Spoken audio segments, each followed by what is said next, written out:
नमस्कार, मैं सौरभ दीक्षित और आप देख रहे हैं विस्तक। अगर आप अक्षय तृतीया पर सोना खरीदने की प्लानिंग कर रहे हैं और पिछले कुछ दिनों से खबरें सुनकर परेशान थे कि देश में सोने चांदी की कमी हो गई है, तो अब राहत की खबर आ गई है क्योंकि सरकार ने आखिरकार बड़ा फैसला ले लिया है और बाजार में जो अनिश्चितता बनी हुई थी वो अब खत्म हो गई है, उस पर अब ब्रेक लग गया है। तो क्या है पूरा मामला, इस वीडियो में हम आपको बताने जा रहे हैं और वो भी विस्तार के साथ। पिछले कुछ दिनों से गोल्ड और सिल्वर मार्केट में हलचल काफी तेज थी। वजह थी इंपोर्ट यानी आयात का अचानक रुक जाना। बैंकों ने सोने और चांदी का आयात रोक दिया था क्योंकि सरकार की तरफ से जरूरी नोटिफिकेशन जारी नहीं हुआ था। पुराना आदेश 31 मार्च को खत्म हो चुका था और नया आदेश आने में देरी हो रही थी। इसका असर ये हुआ कि सोना चांदी पहले से मंगाया गया था वो कस्टम पर अटक गया। रिपोर्ट के मुताबिक कई टन गोल्ड और सिल्वर क्लियरेंस का इंतजार कर रहे थे। ऐसे में बाजार में सप्लाई को लेकर चिंता बढ़ने लगी थी और यही वजह थी कि कीमतों पर भी दबाव बनने लगा था। लेकिन अब तस्वीर बदल चुकी है। Directorate general of foreign trade यानी DGFT ने नया नोटिफिकेशन जारी कर दिया। इस नोटिफिकेशन के तहत बैंकों को फिर से सोने और चांदी का आयात करने की अनुमति मिल गई है। सबसे अहम बात यह है कि ये मंजूरी सिर्फ कुछ वक्त के लिए नहीं बल्कि पूरे 3 साल के लिए दे दी गई है, यानी 1 अप्रैल 2026 से लेकर 31 मार्च 2029 तक ये नियम लागू होगा। इसका मतलब साफ है कि अब आने वाले वक्त में इंपोर्ट को लेकर बार बार की अनिश्चितता पूरी तरह से खत्म हो सकती है। अब सवाल ये कि किन किन बैंकों को ये अनुमति मिली है। सरकार ने कुल 17 बैंकों को इस सिस्टम में शामिल किया है। इनमें से 15 बैंक ऐसे हैं जिन्हें गोल्ड और सिल्वर दोनों को इंपोर्ट करने की अनुमति मिली है। इन बैंकों में बड़े नाम शामिल हैं जैसे HDFC bank, ICICI bank, state bank of India, Punjab national bank, axis bank, Kotak Mahindra bank और येस बैंक। इनके अलावा कुछ विदेशी बैंक भी इस लिस्ट में शामिल हैं, जिससे साफ संकेत मिलता है कि सरकार इंपोर्ट चैनल को और मजबूत बनाना चाहती है।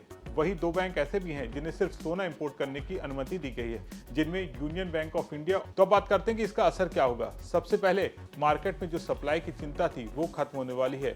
जो सोना चांदी कस्टम में फंसा हुआ था वो अब धीरे धीरे बाजार में आएगा। इससे ज्वेलरी मार्केट को राहत मिलेगी, खासतौर से ऐसे वक्त में जब अक्षय तृतीया जैसे बड़ा त्योहार सामने है। आपको बता दें, अक्षय तृतीया 19 अप्रैल को है और इस दिन सोना खरीदना काफी शुभ माना जाता है। हर साल इस मौके पर भारी खरीदारी होती है। ऐसे में अगर सप्लाई कम होती तो कीमतें और तेजी से बढ़ सकती थी, लेकिन अब सरकार के इस कदम से बाजार में स्थिरता आने की उम्मीद है। दूसरे बड़े असर की बात करें तो कीमतों पर पड़ सकता है। जब सप्लाई बढ़ेगी तो कीमतों पर जो दबाव बन रहा था वो कम हो सकता है। हालांकि अंतर्राष्ट्रीय बाजार, डॉलर की चाल और भू राजनीतिक तनाव जैसे फैक्टर अभी भी कीमतों को प्रभावित करते रहेंगे।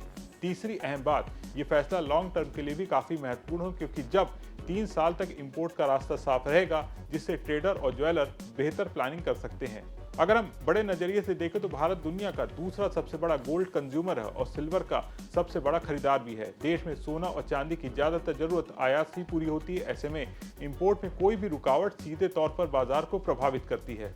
वर्ल्ड गोल्ड काउंसिल के मुताबिक पिछले साल भारत ने करीब 710 टन सोना खरीदा था, जो पिछले 5 सालों में सबसे कम था। ऐसे में पहले से ही डिमांड और सप्लाई के बीच संतुलन बना हुआ था और इंपोर्ट रुकने से ये संतुलन और बिगड़ सकता था। लेकिन अब सरकार के इस त्वरित फैसले से साफ है कि वो बाजार में किसी भी तरह की कमी या अफरा तफरी नहीं चाहती है।